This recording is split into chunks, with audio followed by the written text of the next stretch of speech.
Get ready for the Work Better podcast. I'm Tori McQueen, here to share stories on what's working and what's not in business and in life from humans all over the world. I believe everyone's version of success looks different, but in the end, we should all love our life's work, and in doing so, live a life of complete fulfillment. And if you don't love your work, I'm hoping you'll tune in and uncover some inspiration here to work better.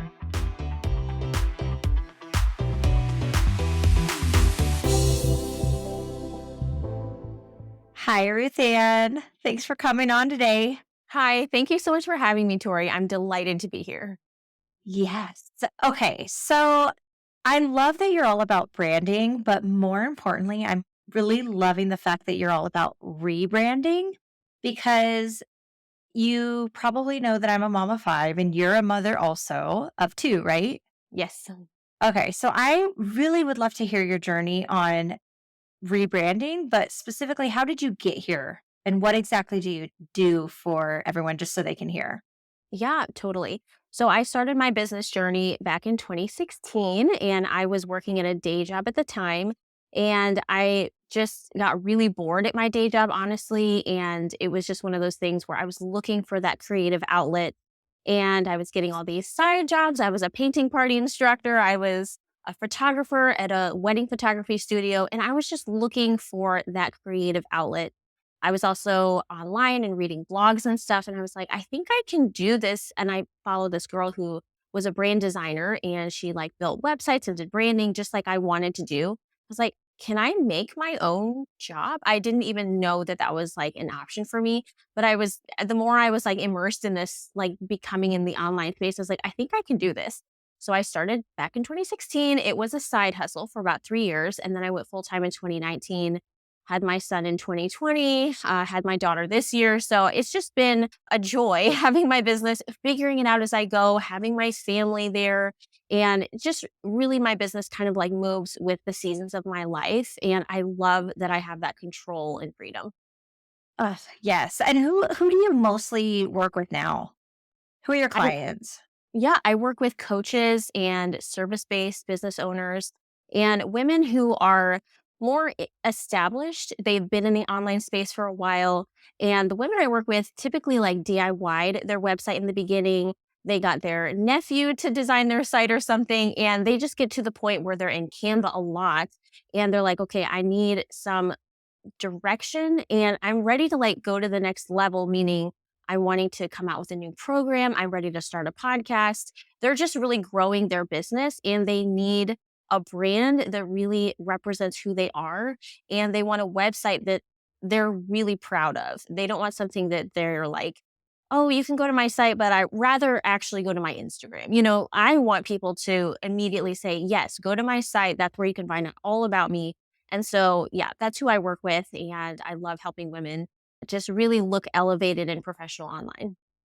Oh, now, okay, so I get what that is, right? Like you go from building your own website, taking the leap, and is that what you did? You built your own website, I assume, I did. Yes. because you're so talented. Okay. I think a lot of women entrepreneurs that I chat with, they struggle a lot with imposter syndrome, right? And so they don't think that they have enough to put on a website, or they don't think they're ready for it, or they don't have the funds ready for it. So you're working with people who are already established. What would you say the major difference is with the people who are actually already established from those that just start out? Like, would you rather them just completely take it seriously from the get go? Or do you think it's something that, I don't know, 1 year in, 2 years in, 3 years in, they come to you? That is such a good question because I think it really depends on the person. And so much of it, I believe, is mindset, honestly. Like, I think it's not really about how many years you've been in business or even how much you're making. I think it's all about your mindset and like believing that you are ready to go to the next level, believing that you are going to make the income you want to make. And then when you have that really deep felt belief, you will take the actions to do whatever you need to do to make it happen. So I've worked with women who come out the gate and they've never had a website, they've never had their business, but they're starting and they have that mindset of like, I'm ready to do this. I know who I'm talking to. This is who I want to be seen as. And So I've worked with those women, and I've also worked with women who've been in business for, 12 years or longer. And so I think it really depends on where you're at with your mindset and what you believe your next best steps are. Yeah. And that makes sense. Now, your mindset. Let's talk about your mindset. Like, Oh, because you no. started, well, no, I just really am curious to hear it because you did start out before you had kids, Yeah. right? Mhm. So, how did your business start out and what did your mindset start out as first having one kid, then having two kids, and then really defining your audience? Or did you have that all figured out in the beginning? I actually love this question because I just feel like mindset is one of those underrated things that we kind of think about, and you kind of forget the key role that it plays in your business. I never knew anything about mindset when I started my business. I didn't know anything about personal development. I thought coaching was completely woo woo. Like, I didn't grow up with these things. And so I just was not aware. I just wasn't aware that it was such a huge deal. And when you become a business owner and you're in it by yourself, mindset is the only thing I think that keeps you in the game. And so I think for me, it was like, you just kind of learn as you go. And I failed a lot in the beginning. I was looking for help. I was like, why is it what I'm doing working? And you find different people along the way. And I found my coach, I think, second year into my business. And I went through various programs of hers, but it's been a really long process with mindset, honestly. And I'm always working on it all the time. It's something that never really goes away. You're always working on it in a new way. And with kids, I have to say, I do think it was a totally different shift in mindset, just knowing that you have less time, you have less energy, less capacity, especially with little kids, which is in the stage I'm at right now. You just don't have a ton of energy. It's just not the same as before. And so, as you know, I'm sure. And so I think it's just knowing what your capacity is, and when it comes to mindset, just trusting that you will figure it out with whatever comes your way. Yeah. And the mindset, you got a coach, Oh, right? yeah. Mhm. Okay. So you weren't about the woo woo. And I get that because I was there. And it's not necessarily the woo woo, but it's just about somebody who's able to hold you accountable to Yeah. things that nobody else wants, but things that you want. I think that that is what's so important about a coach. And they're not, it's kind of like therapy, but it's not, right? Because it's not taking your past problems and dwelling on them and figuring out why, but it's recognizing your patterns and also pushing you forward and the needle forward. But with your coach, would you say starting in your business and in women that you work with, because you mostly work with women, right? Oh, I only work with women. Only Yes. work with women. Okay. Did you know that right away? Like that you were going to only work with women? Or did you shift your mindset as you went along and as you had your coach? Yes, I've shifted. I have worked with men in the past, and I just came to a decision that I wanted to focus on women. I just feel like I worked best with them. I get them the best results. I enjoy it more. So it was just a natural progression of like, I'm going to niche down. Okay. But you didn't realize that in the beginning, right? Oh, no. I didn't know anything in the beginning. Let's just be clear. I came out like knowing nothing, making all the mistakes. So taking me a minute to get here. But yes, I feel like everything I've done to this point is just kind of a learning, failing and learning. And I don't know if I would use the word failing, but just like doing something, it maybe not working out the way I thought, and re-correcting, pivoting. Well, and that's that mindset you talk about, right? Like the Mhm. mindset to understand that, like, hey, you messed up or it didn't work, and let's keep trying it or let's try a different way. And as you have grown to have kids, I mean, you just have to keep shifting and pivoting. And now let's chat about your clients and who you work with Yeah. because you work with female entrepreneurs who are rebranding. That I think is a unique thing because, first of all, I think branding yourself is honestly that has been a fear of mine in the past too, is like branding myself and then having to be stuck in that brand. And then how do you shift out of that brand? Because I was a realtor, I have a real estate team, but then it's like, okay, well, how do you shift out of that once you're established as a certain authority? How do you shift that gear? And so I'm really curious to hear your thoughts on the rebranding portion and how women approach that and how they're getting through it. Yeah, absolutely. I think this is such a good topic to talk about because I do agree with you. I don't hear about people talking about this too much. And for me, it was really narrowing into my ideal client. And I think there's such a need because so many of us have been in business for a little while and we want to try new things. We want to go in a different direction, maybe. And I think the key to making big pivots or shifts in your business is to create a really strong personal brand. And once you have a really strong personal brand and people are connected to you, they love you, they want to hear from you, I feel like they'll follow you anywhere, no matter what direction you go into. And so I think keeping that in mind when you want to go in another direction, maybe don't lead with the realtor and like be all about real estate, but maybe, bringing, and I know you already do this because I follow you on social media, but it's Yes. like bringing your life into it so that people know who you are and they love you. And so for any women out there also who are just navigating any type of change in their business, I think it's really good to build a strong personal brand, which is letting your own personality show what you love, what you hate, just being visible with what you believe, and then letting your business be not like a side situation, but like making sure that you are the focal point in how you help your clients achieve what they need. And not just the niche. That's what they say. Like you are the niche, not the thing that you do. Right? Would you say that? Oh, I've never heard that. Maybe. Right? So, because people want to work with you Yes. and not just hear everything that you do for work. Hmm. Okay. What would you say the three biggest things that people come to you struggling with? And if someone were to just come to you with like a, hey, I need help, I'm totally wanting to shift and this is what I want to do, what were the three most important things that they should focus on? If they're wanting to shift, the three most important things to focus on. Great question. So I'm I trying know to it's think. so hard, right? So You're I'm like, trying okay, to there's think so many things. like if they're going through the rebranding process or like what they should do when they're like thinking about niching down or something.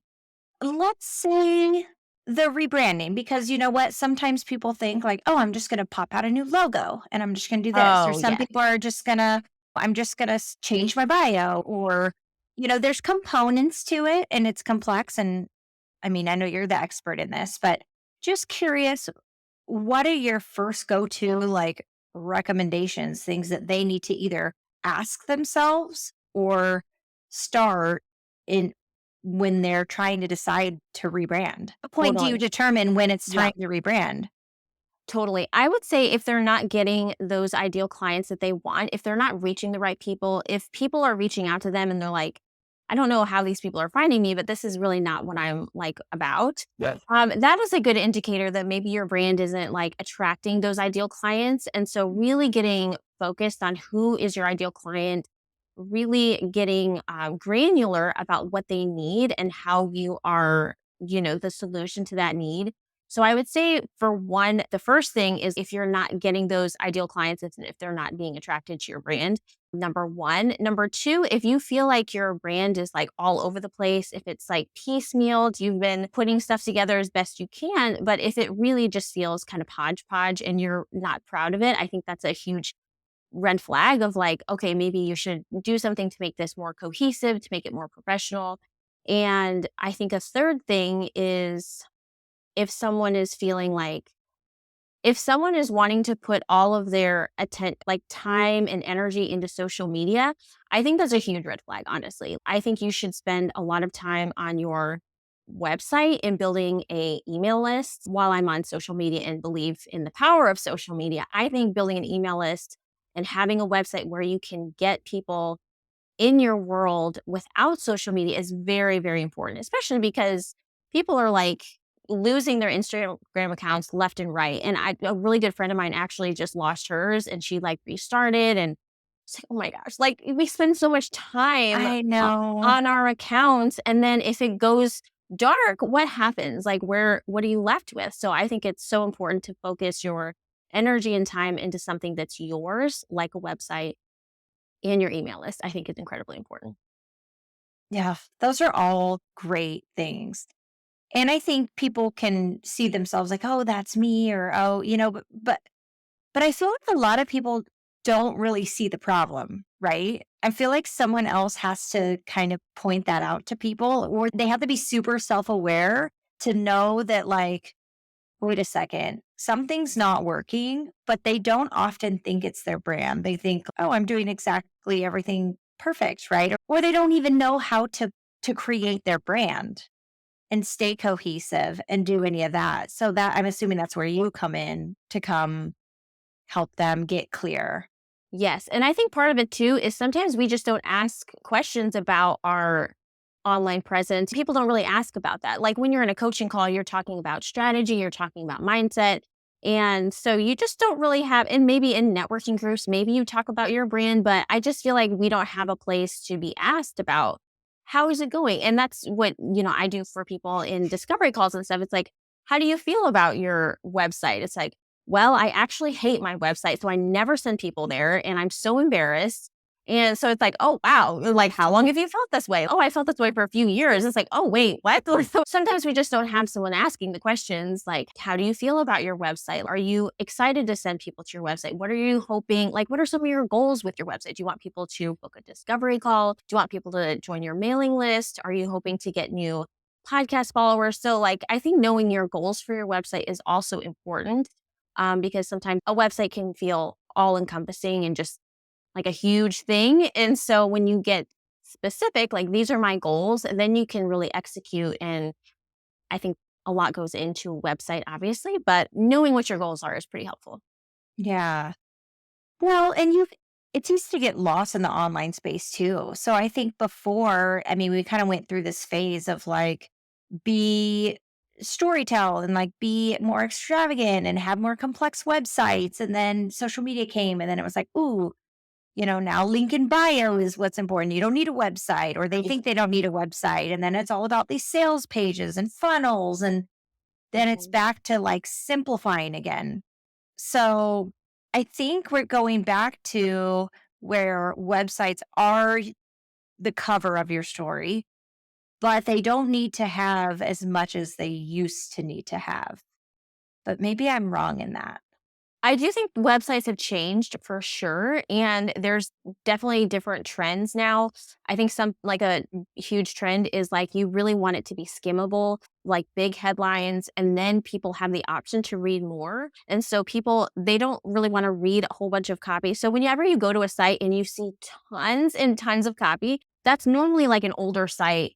I mean, 2015 ish. Back then people were putting so many words on their site, which is good, but nowadays, people do not want to read that much. So it needs to be skimmable. So big headlines, making sure the important pieces are in the headlines so people can just scroll down, read it super quick. People just don't have time anymore. And Yeah. we have really short attention spans. So I think that is a trend for sure is, making sure that your website is skimmable. Yeah. And what do you say to those people that come to you that are like, okay, I'm just so multi passionate about XYZ and I don't know which path to take. How do I merge them all together? Or do you help them define what they should keep and what they should cross off? Or are you more so, how do we make this all work together for I, you and your business?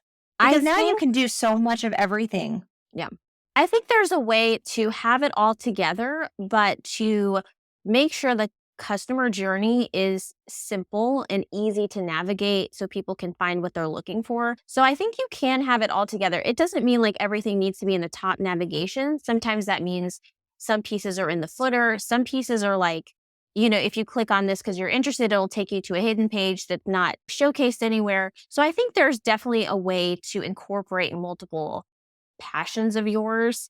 And I think so much of it goes to strategy of like, what is your goal here? Like, what are you wanting people to do? What is like the main goal here? Because we might have like six goals. It's okay, what's like the most important thing? So that's what I help my clients like dig out. And like, I'm sort of a coach in some ways because I'm helping them just get clarity.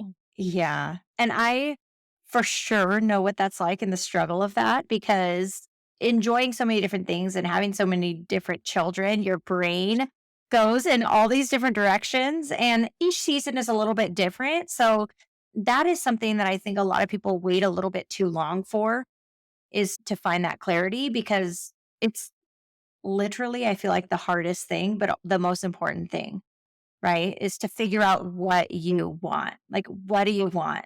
I Yeah. 100% agree. I feel like it's so hard to know what you want in today's day and age. I hate saying that phrase, but Uh-huh. because we're on social media, we see what everyone else says is successful. And it just gets so hard to get that clarity for yourself. I agree.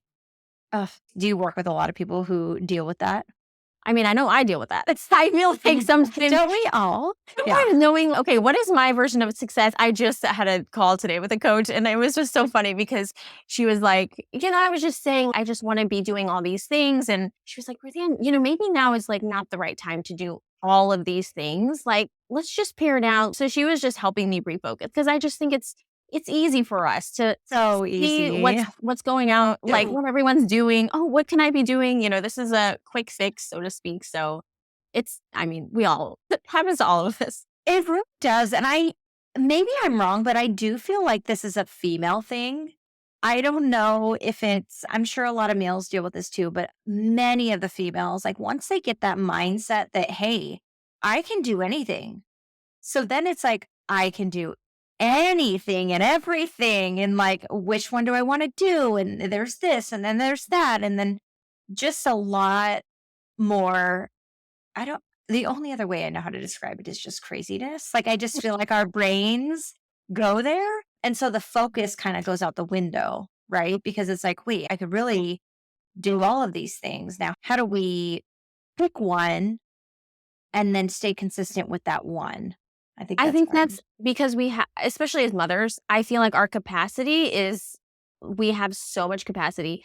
Even when my husband's like watching the kids like by himself and it's like, how long are you gonna be? Like, it's just so funny because I'm like, it's just so, we can do so much on our own. And I think it's just knowing like, yes, sometimes we just need to rein it in. Like, yes, we can do everything, but maybe not all right now. And like, how can we pare down to like, what is the most important thing right now?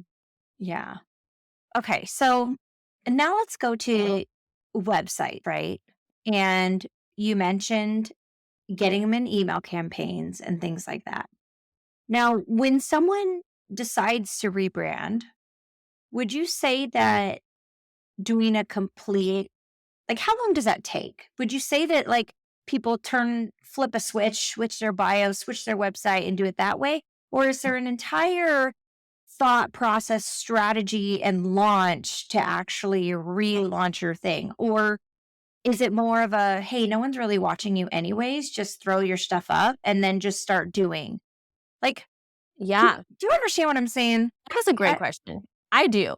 I think there's two different answers to this. So I Mhm. think the first one is if you're doing a rebrand is going, I just talked about this on my podcast the other day. A rebrand is like going down to the studs. You're demoing the room completely and you're going back to the foundation and fixing something that is not working. So you're changing your target audience. You are changing your color palette. You're changing your logo. You might be changing your business name. Like you're making a lot of foundational decisions. And so I think when it comes to a rebrand, I do think it's smart to do it behind the scenes. Let your audience in on like big changes are coming, stay tuned. And then having like an unveiling, I think is a great idea to bring your audience in on the journey so they can feel part of the process. And they can also be excited with you to be like, oh, I remember when she was working on this and she showed me this behind the scenes and now it's happening. And now like you're going to the website and you're signing up for her freebie and stuff. So I think when it comes to a rebrand, I do think there is a lot of strategy involved.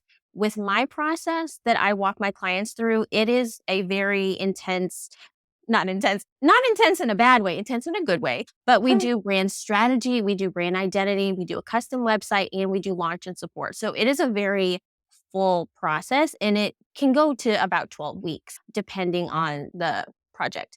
And so when it comes to something smaller, so say you're wanting to just like refresh your messaging or you're wanting to like fix your Instagram bio or something like that, those small changes, I feel like you can do those on a quarterly basis. If you need to make changes, make some tweaks, do a little refresh. I think it's really smart to always kind of revisit your messaging at least twice a year just to make sure you're on point and you're talking to the right person. So I think when it comes to something smaller, I call that like a refresh. So it's just a little like touch up. And I think that Mhm. should be semi often. I mean, I like once a year at the least, Like probably. seasonally, yeah, as you do different things or launch different products and Yeah, whatnot. I think it's smart. Yeah.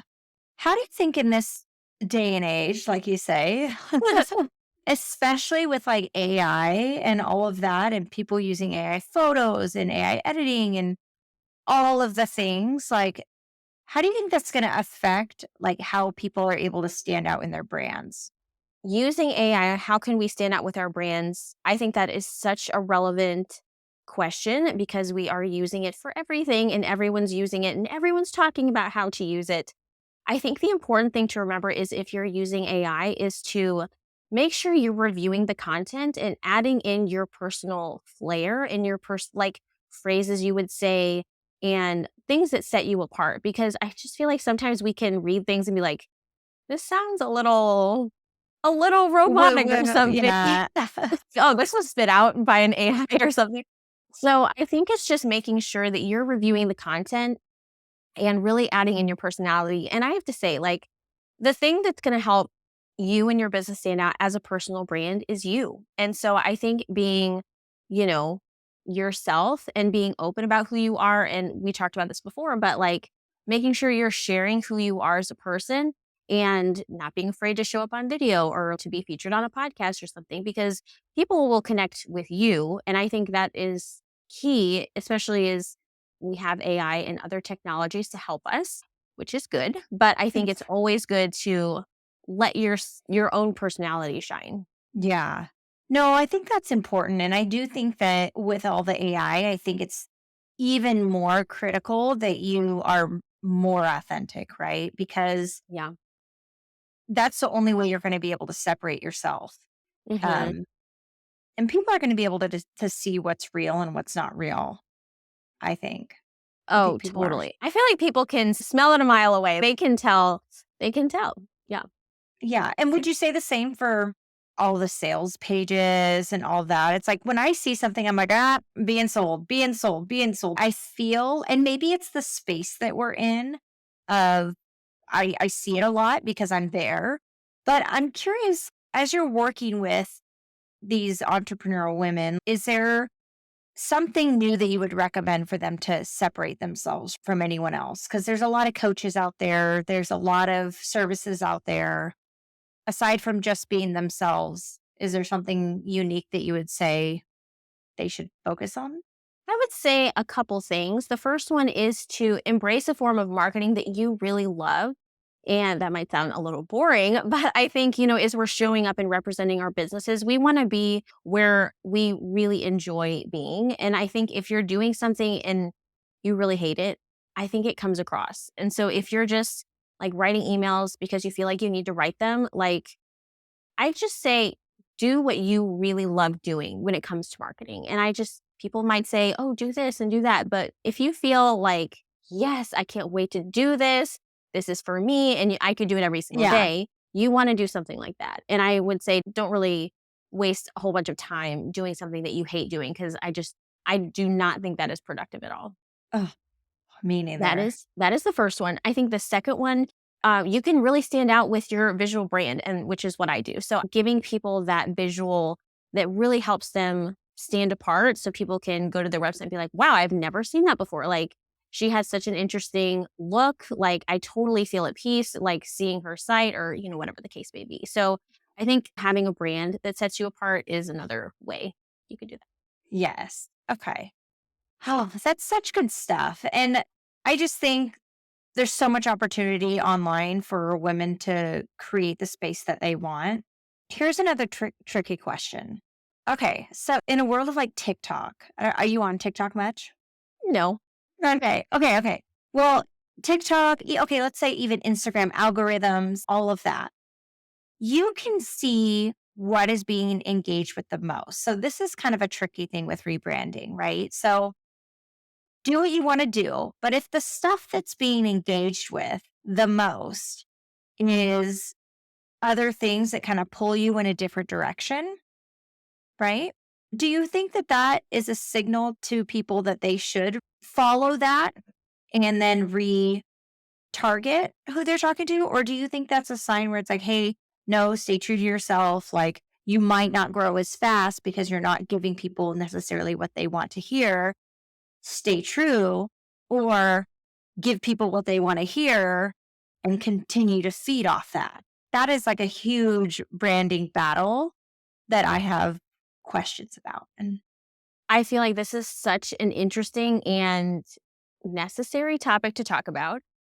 I feel for me personally, that's just that's trends. Do you follow the trend and do what's trending marketing wise? I think is what you're meaning is like if a marketing trend is that what you mean?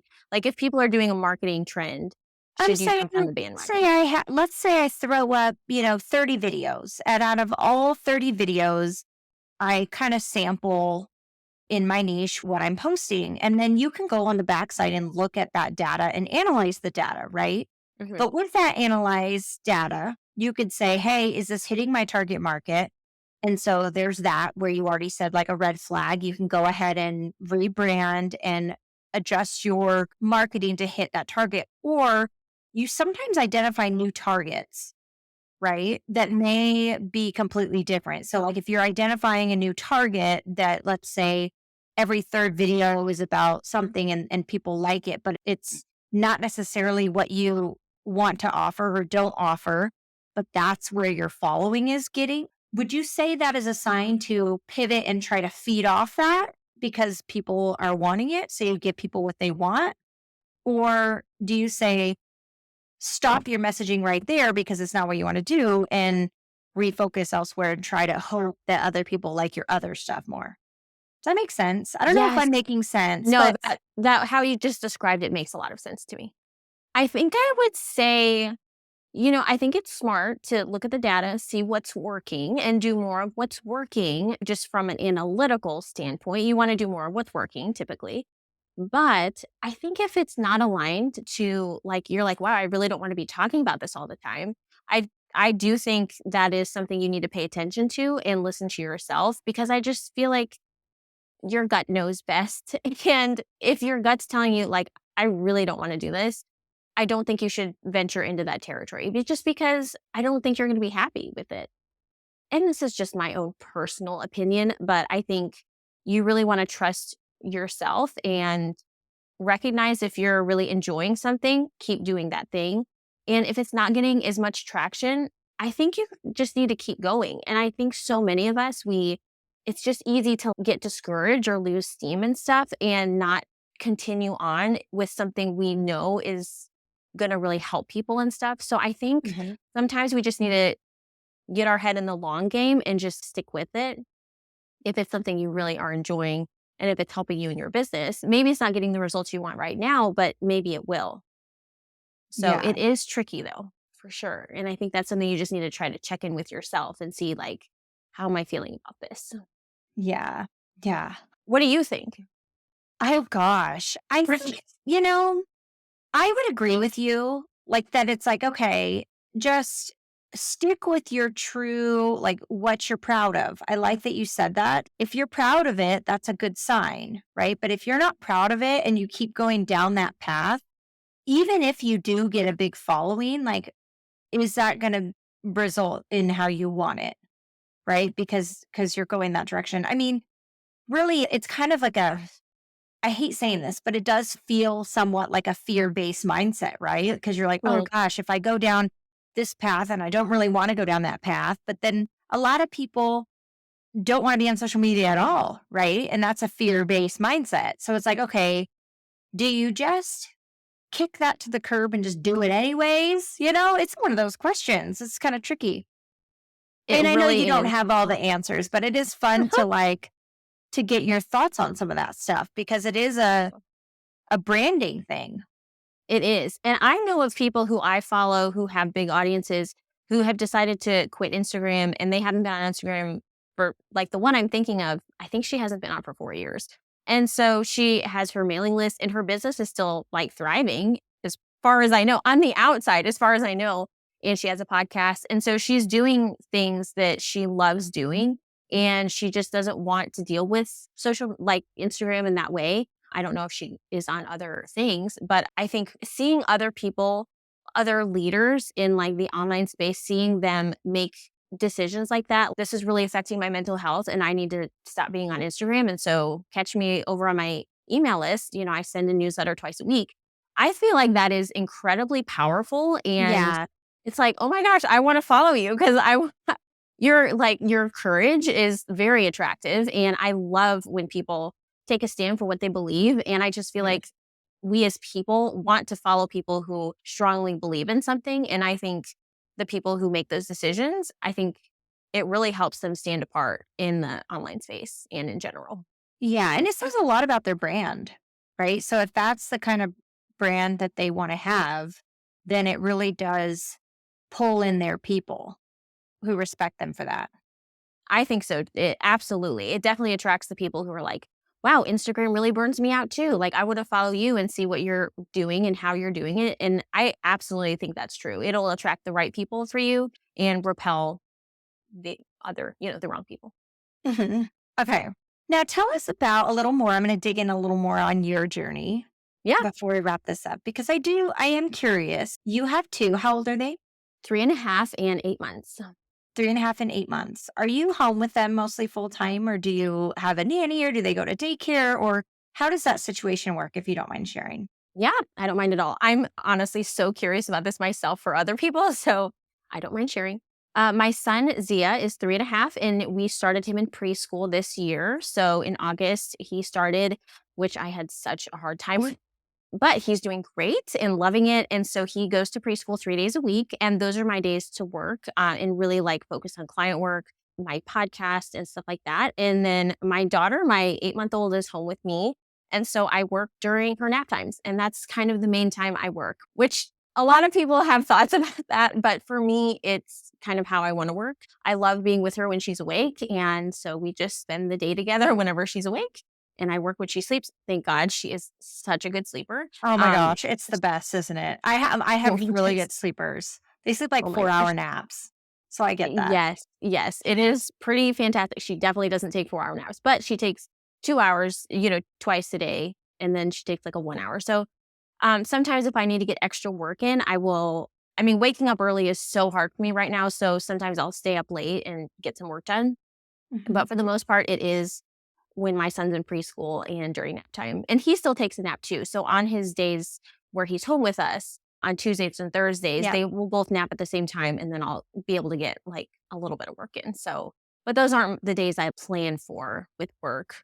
The Yeah, main days no. I plan for are Monday, Wednesday, Friday for sure.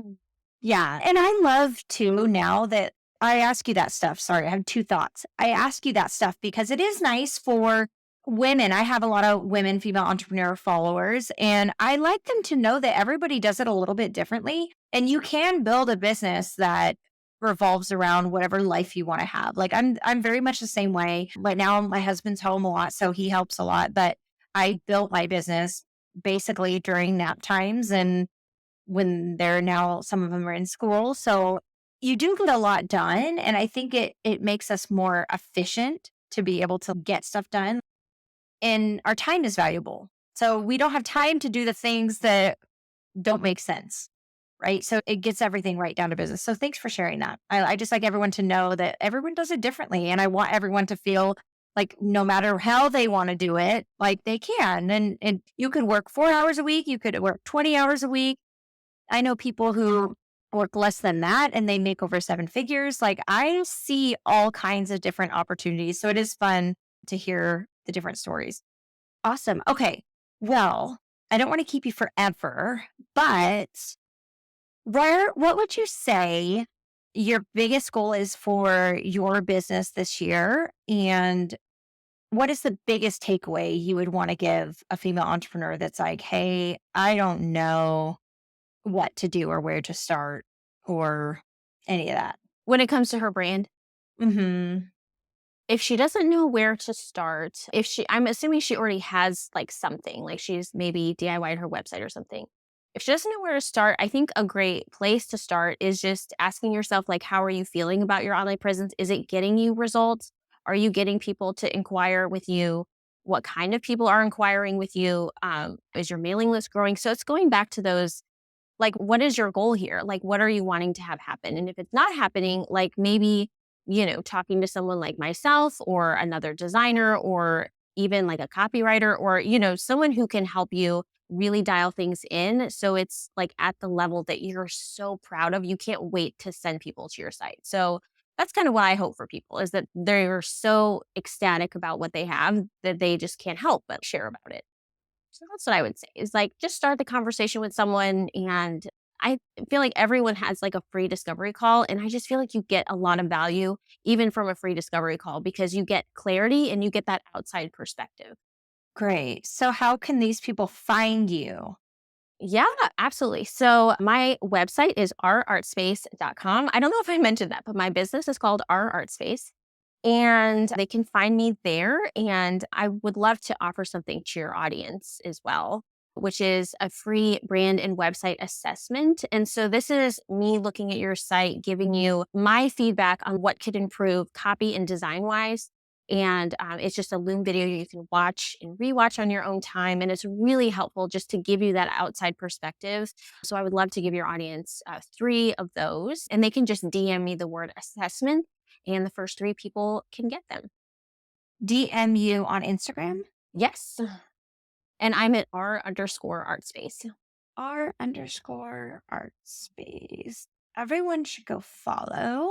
And that's so awesome you're giving them that because I think a lot of people, it's nice for them to chat with you first and see, like, okay, am I the problem? Is this the problem here? Do I really need? And I think once you ask one question, they're going to figure that out real quick, whether they need your services or not. And I think more than not, people need a brand expert. So It is helpful just to have that outside perspective. And I've worked with so many professionals in different industries. And every time I work with someone, I'm like, this is so nice to have someone who really knows what they're doing, like help me in this area.